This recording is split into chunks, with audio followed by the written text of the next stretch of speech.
আজকে বন্ধুরা গাছ থেকে টাটকা লাউ পেড়ে তারপরে লাউয়ের রেসিপি তোমাদের সঙ্গে শেয়ার করব। অনেক লাউ হয়েছে এরকম এই মাচার মধ্যে, তার থেকে আমি একটা নিয়ে নিচ্ছি।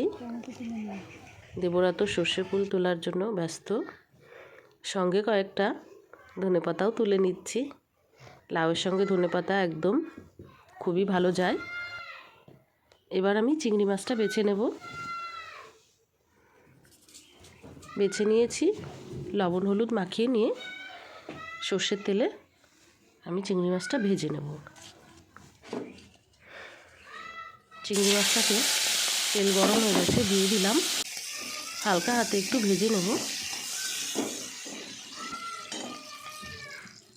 এই তেলের মধ্যে সাদা জিরে, কালো জিরে আর কাঁচা লঙ্কা আমি ফোড়নে দিয়ে দেবো। এবার আমি কেটে রাখা আলুগুলো ডুমো ডুমো করে কেটে রেখেছি, এই আলুগুলো এর মধ্যে দিয়ে দেবো। এটা পুরো আলাদাই রান্না। আলুটা একটু ভাজা করে নিলাম। এবার লাউগুলো দিয়ে দেবো।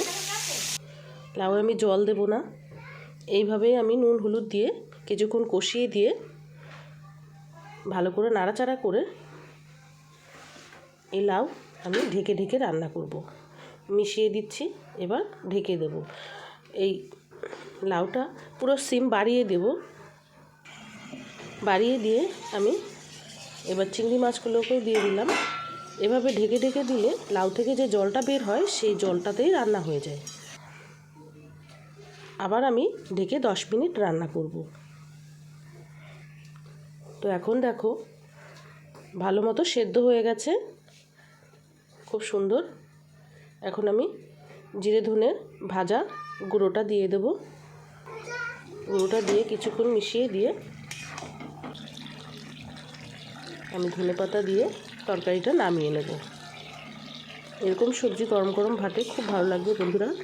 সবজিটা দেখতে সাধারণ।